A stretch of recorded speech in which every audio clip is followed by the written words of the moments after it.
It was a very special day for Shweta's life. At her house, the Mehndi ceremony was being celebrated with joy and laughter. Shweta sat cross-legged on a mat, lifting her feet forward and raising her hands upward. In front of her, Meenal was applying Mehndi on her feet, while Divya carefully decorated her hands. Everyone praised the designs. Shweta closed her eyes, smiling softly, but suddenly her breathing became heavy to heavy. When she opened her eyes, they had turned bright yellow, and her face looked terrifying. With a chilling scream, Shweta dipped her hand into the Mehndi bowl and forced the blood-soaked paste into Meenal's mouth. Then she attacked Divya with her nails like a possessed beast. She smeared the entire bowl of Mehndi on her own face, rubbing it violently, laughing hysterically. Her body shook as thousands of insects crawled out of the Mehndi and began spreading across her skin.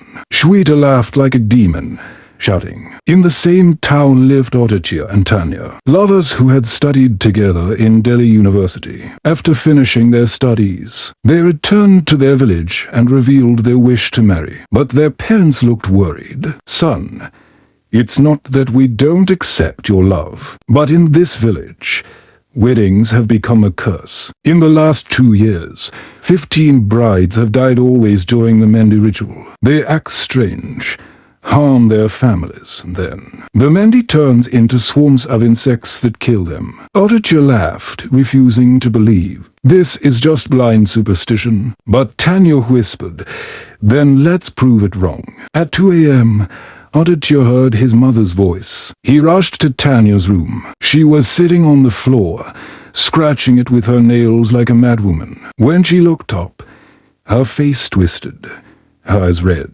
A horrifying female spirit emerged from her body and hissed. And then it vanished into the air. Terrified, Aditya and Tanya went to a tantric priest in an ancient temple. The priest revealed. The next day, the Mehndi ceremony began. Guests gathered. Tanya sat nervously while a girl applied Mehndi on her feet. Suddenly, the evil spirit appeared, laughing. She rushed into Tanya's body. Her eyes turned blood red, her skin blue. But then another Tanya walked out from the other room. Everyone gasped in shock. The priest chanted mantras and revealed the truth. The spirit screamed, trying to escape, but couldn't.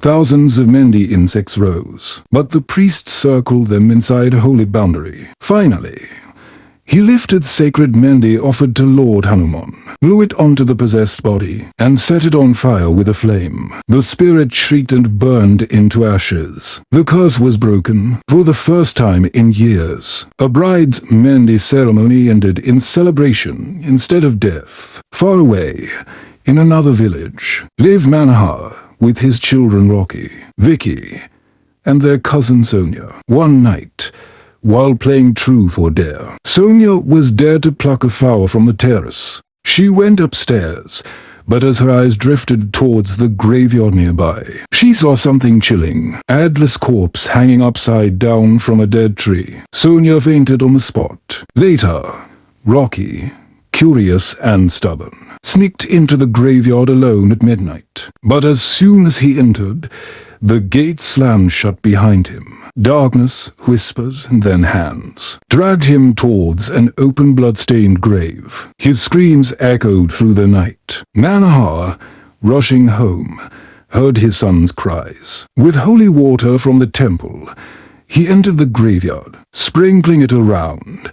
He found Rocky trapped inside the cursed grave. After a fierce struggle, he pulled him out, half dead, covered in blood. From that day, Manohar shifted his family far away from the graveyard. But the whispers of the cursed brides and restless corpses still echo in the night.